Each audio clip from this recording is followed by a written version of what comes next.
What makes a good summer song? A good summer song is a song that makes people feel and think that it's summer, you know? It's one that gives off a summer vibe.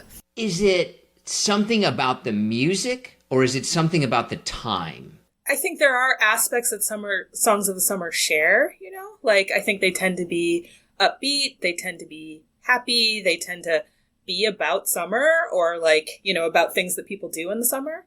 But, you know, really it's about the experience that you have and the sort of like vibe that a song makes you, you know, evokes. Do we seem to kind of coalesce around one? One of the inputs that it has to do with is like what people are talking about. What are music critics talking about? What are people who, you know, influencers who have a lot of following online? What are those people talking about? What's kind of the conversation, right? And of course, that's like one of many conversations, but it's part of this kind of like cultural dominant, if you will. And I think that tends to coalesce around a couple of songs. Last year, 2025, it didn't. And that's one of the reasons why people say there wasn't really a 2025 song in the summer. I was thinking about that. Like, that was the first year that I felt recently, or at least in my lifetime, like, oh, there wasn't really a big song of the summer. There were so many, like, eulogies for the song of the summer in 2025 because there wasn't kind of that, you know, that espresso or that Despacito, like the song that kind of felt like it was everywhere. That's not the first time that has happened, right? Like there have been summers prior to 2025 where there was not kind of like one dominant song. But you know, I think when people think about 2025, they think, oh, you know, with streaming, with fragmentation, and with kind of the political environment and the climate, like there were all these different things that were happening that meant that a cultural consensus kind of didn't emerge the same way that it had in previous years. But, you know, again, what is a cultural consensus? Like we could have a long debate about that. We'll get into this in a little bit, but I noticed when I looked at like the official in quotes list of songs of the summer, the older ones, I would go like, oh yeah, absolutely. And as we've gotten more closer to today, I have much more disagreement about it. Like, I don't know about that. Is that kind of, you think, part of this? Yeah, I think that that's absolutely part of it. Well, there's a couple of things. One, I think some of it is aging, right? So like the older you get, the less you're kind of plugged into that kind of youth culture where songs are new and you're excited about every new, you know, song by whatever artist is coming out. So some of it is that. But I really do think some of it has to do with public spaces where people are listening to music. And if you think about it, you know, I was driving yesterday and I heard Lucky Star, right? Madonna Lucky Star from like 1980, whatever. And I rolled my windows down and I turned it up and I obviously looked like an old person doing that. But also, it reminded me like how often am I hearing what other people are listening to? It's not that often, you know? I have my headphones in, I have my earbuds in, I'm walking around, everybody else does too, you know, maybe in a store. But in a store, you're hearing the playlist of, you know, whatever clerk or barista is like controlling that thing. So that's not necessarily going to be the same everywhere. Whereas when you were a little kid, when I was a little kid, I went to the grocery store, I heard the same songs that I heard on the radio, which were the same songs that I heard kids playing in the park when I went to play, which were the same songs that were playing, you know, at the school dance or whatever it is, right? So all of those things made it easier to kind of know what other people were doing and have more of a consensus. Yeah, that's true. The disappearance of just general music in public has definitely happened as people have kind of privatized that a little bit more. When you talked about the idea that how these songs come up, do they usually seem to be coming from the ground up and that people like them, then the influencers start talking about them, then that kind of fuels it? Or do the influencers set the tone and then the public kind of decides what the song of the summer is? That is a great question. And I think it's a mix of those two things. And I also think it's hard and it's getting harder to know. So just to use one example, if we go back to summer 2024, Brat Summer, right? Like whether or not you thought that, you know, anything on that album was the song of the summer, it was Brat Summer. Like that was the name of the summer, right? Like I feel like there was a lot of consensus around that. And that was a sort of a lot of grassroots and fan interest in Charlie XCX, but it was also a fantastic and perfectly timed marketing campaign, right? That was executed brilliantly, and that involved some of the sort of, seeding things, if you will, on social media, right? Like getting people to like cross-post stuff, for example, feeding the songs and feeding the album into the right influencers who were positioned in the right places, right? So all of that happened, right? And because it worked so well, right? These campaigns don't always work that well, but because it worked well, it felt organic. And, what do you want to call that? Do you want to call that top down or do you want to call that bottom up? It's kind of a hybrid, So I think that it's often that those two things really kind of work together. And that's true now. And it was true in the 80s and in the 90s and in the 2000s as well. Can we just look at a couple of the songs that have been songs of the summer and then get your thoughts on them? So the first one that I picked out was a bar song by Shaboozey. My baby born a Birkin. She's been telling me all night long.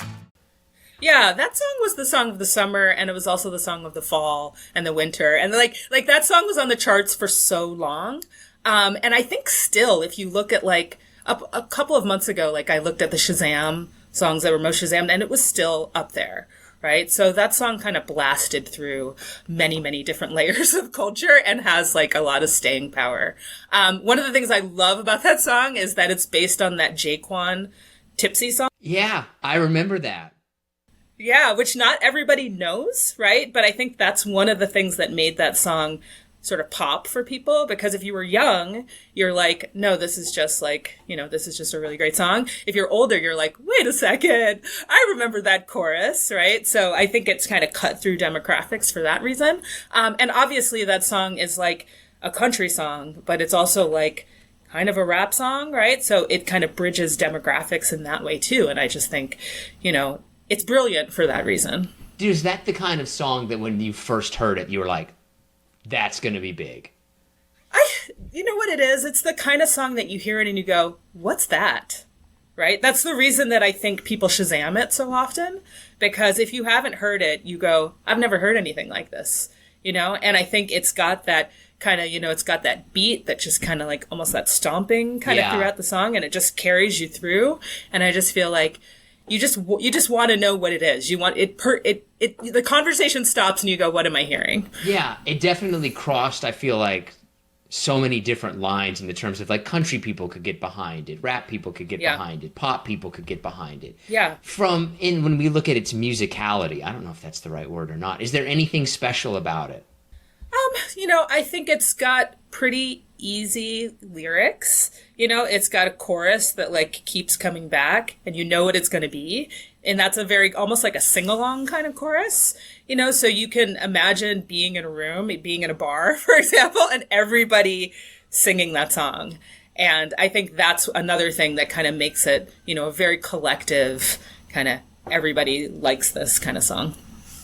Despacito by Daddy Yankee. Despacito, quiero respirar tu cuello despacito. So that song is interesting because it was released in January and then they added Justin Bieber to it. I want to say in like April of that year. That was 2017, right? And so that song, like Justin Bieber changed that song for a lot of people, I think, and brought in kind of all of that fandom to the song. And so as a phenomenon, it just like lit it on fire. And I can remember that summer and like you could not escape Despacito. It was also like kind of sexy, a little bit dirty in that sense, right? So I think that there was a little bit of a very small amount of like a pearl clutching response to it, especially the video, if you remember, like it was a very sensual video. So I think that really kind of helped, push that one along for sure. Sticking with a little bit of the controversy, for lack of a better phrase, Blurred Lines by Robin Thicke. Okay, now he was close, tried to domesticate you. That's another one that's like, I remember that song, but was that really the song of the summer? That song, I mean, again, another inescapable song, another very sexy video. And that had a lot to do with why that song kind of, I mean, that video was almost like X-rated for people, you know? And that song, you know, it's got the Marvin Gaye hook in it, and it's just like, it is definitely a jam, but it's also like one of those songs that's aged really badly. And it's aged badly not just because of the copyright controversy I mentioned in the Marvin Gaye thing, but obviously the content of that song in the wake of the Me Too movement and this idea that you're supposed to sort of push a sexual encounter with somebody that maybe isn't sending you clear signals. That, you know, that goes to the same place that like Louis C.K. went, you know, like it's kind of been retired among like the way that people are comfortable talking about sex and sexual relations and those kind of things. So, for me, like 2013 was about, Get Lucky, which is also, you know, kind of a song about, you know, relations. But it's a much happier, much kind of like more benign approach to those same themes. And it's just like, that is a dance song, you know, so I would say that the song of 2013 was Get Lucky. Go back in time a little bit. Call Me Maybe, Carly Rae Jepsen. So call me maybe, it's hard to look right. That was another one that I remember, if I was going to like tier list summer songs, that one to me was really big too. That is a song that is an earworm, right? So the thing about that song is once you get it in your head, you cannot get it out of your head. And anybody who's listening to this, if you know Call Me Maybe, if you haven't listened to it in a while, you probably can call it to mind, right? It's got that infectious chorus. You know, it's got that kind of looping structure. It's very cute. It's very, you know, sweet and benign. And yeah, it's just like, again, totally inescapable. One that is not on this official in quotes list of Song of the Summers, Espresso is not on this. I can't relate to desperation. Harry Styles' As It Was is. In this world. Is that surprising to you? Because I remember Espresso being like, oh, that's the Song of the Summer. At least I thought that. You know, this is one of those questions where we get into a debate about who gets to say what the Song of the Summer is and how is that calculated? You know, is it by streams? Is it by chart placement? Is it by sales? Is it by tours? Is it, you know, there's so many different directions you could go. You know, I think that As It Was and Espresso are in some ways very, very similar songs, right? They're like kind of that mid-tempo. They are major keys. They are sort of like light and airy, and they just kind of wash over you in this kind of like happy, you know, you feel your mood elevates when you listen to them, and you don't even have to be paying attention, right? You could be in a coffee shop and As It Was comes on and suddenly everybody has a little bit of a spring in their step, and they can't even tell you why, right? Yeah.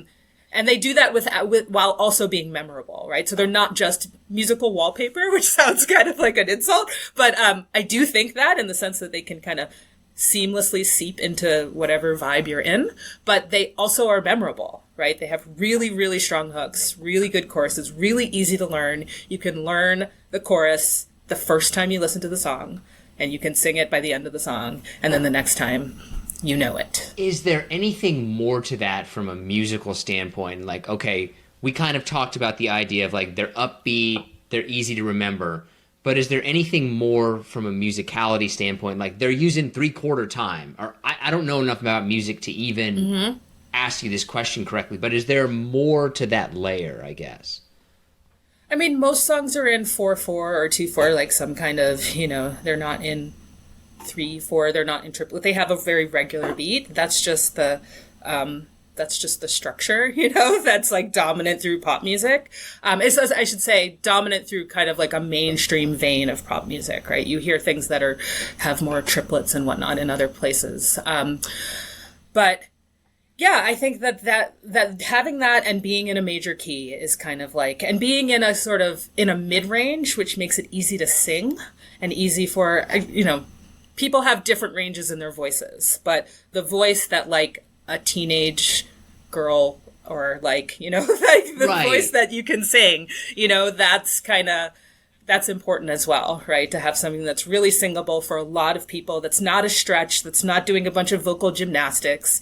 It's just, if you think about it, like espresso has like 5 notes, maybe 4 notes, right? I'd have to look at the music to know, but it doesn't have very many. It's not a complicated song, Would you say that they're generally simple songs, or they're complex, but they're simple in their complexity? Does that make sense, what I'm asking?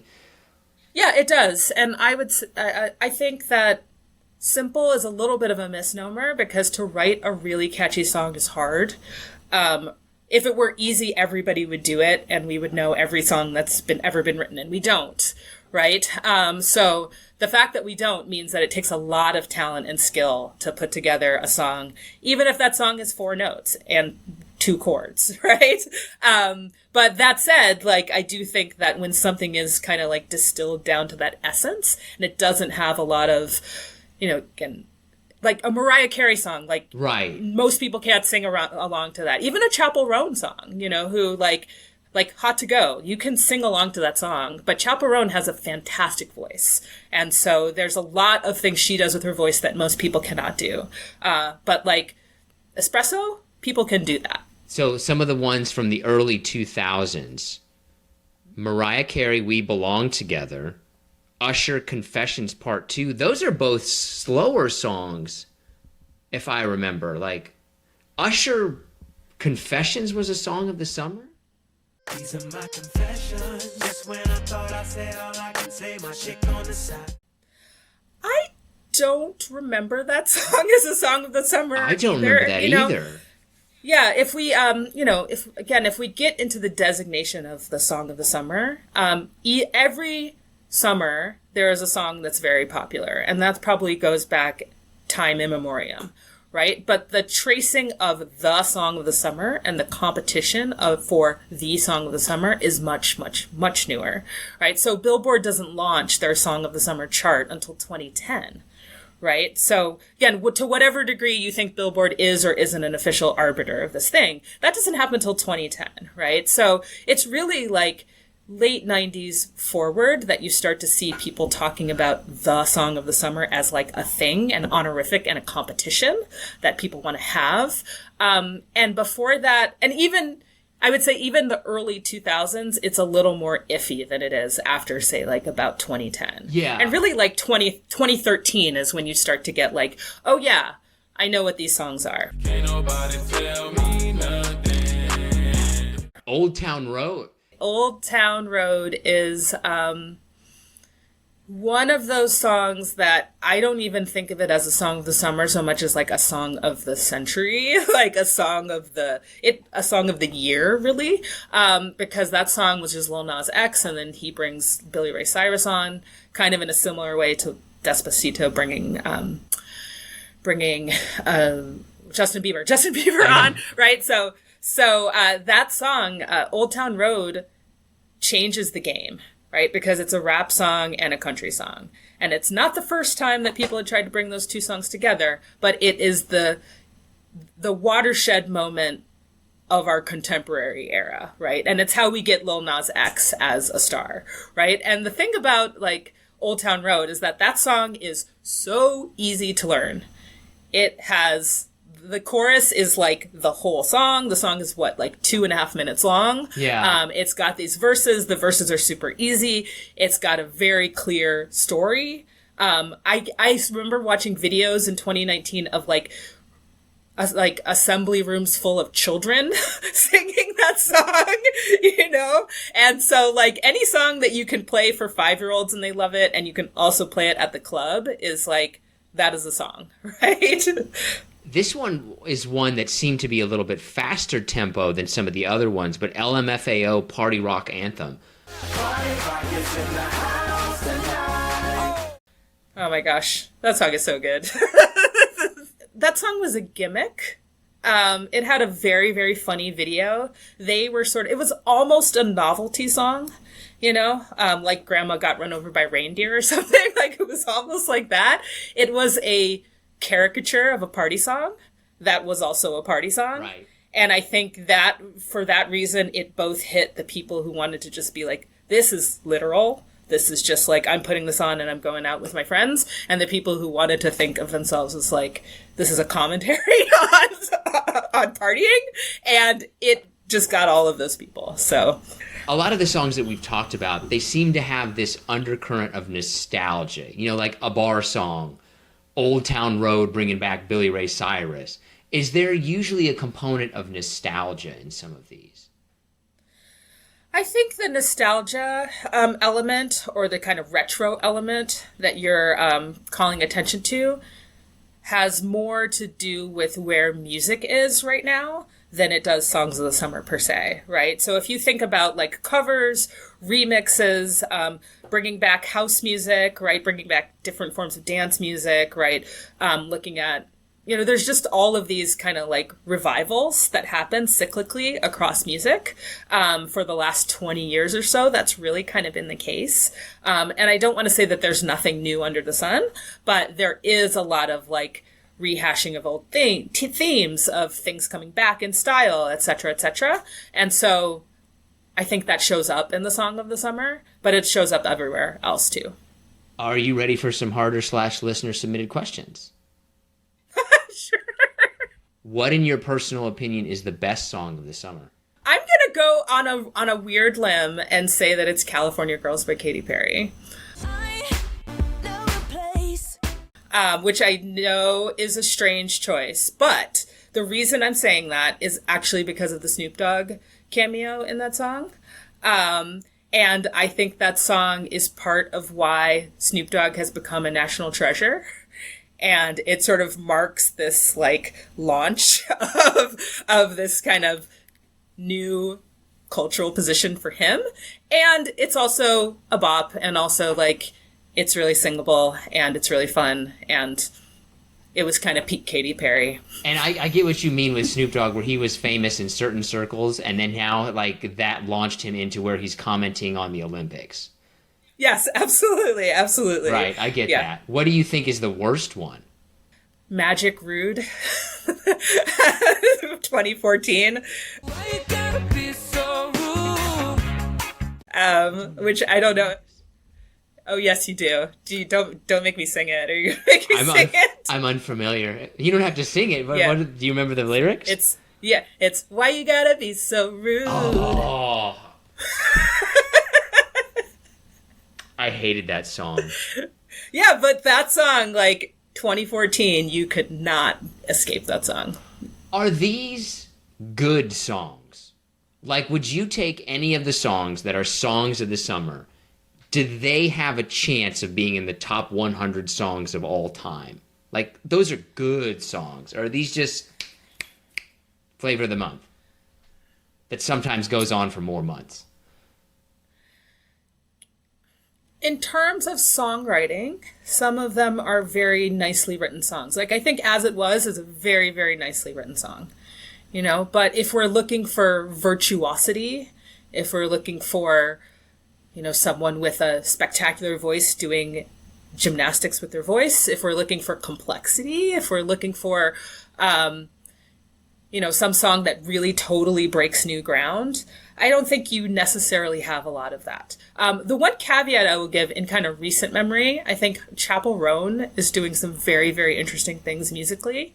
I think she's got an amazing public persona as well to go with those songs. And she kind of broke something open that I feel like had not been broken open before. So, you know, whether you want to say like Pink Pony Club or Hot to Go or either one, I'm not sure when they were released, because songs of the summer are usually released in like April or May or something. But both of those songs, like I couldn't avoid hearing them. Could the song of 2016 be the song of 2021? Like, did these songs seem to adhere to something that, like, yeah, but it had to be that year? I think that songs don't have time. and what I mean by that is, you know, if we look at 2025, for example, two of the most popular artists in 2025 were Radiohead because Let Down became kind of a meme, and Goo Goo Dolls because Iris became a sort of social media meme. And so in that sense, like, those songs are from the 90s. Why were people listening to them? Right. And they were listening to them because they served a purpose in 2025. So in that sense, like, songs can be whenever, right? As long as people attach to them again and find a reason and a value in them, then they don't have to be of their moment. That said, like, people are writing songs about World Cup 2026. And, you know, or when you drop, like, you know, post it to my MySpace lyric in a song, right? That's like immediately dates the song. And there are lots of songs out there that are like that, right? That will always be kind of frozen in the moment that they came out. Has there ever been a sad song of the summer? You know, this year, Olivia Rodrigo, The Cure, Pretty girls in the foreground of my mind. is kind of a saddish song. I think Olivia Rodrigo is a really interesting artist because she's super, super popular and very pop, but her music is not always happy. In fact, it's usually not that happy. So if people get really into that song, then maybe that'll be the song of the summer. You could also look back at Somber, Back to Friends, right? That song's not really happy, but it did have a real kind of moment during the summer, last summer. What are your early favorites for 2026? Oh, gosh. Anything but Drake. I have not heard any of his new music.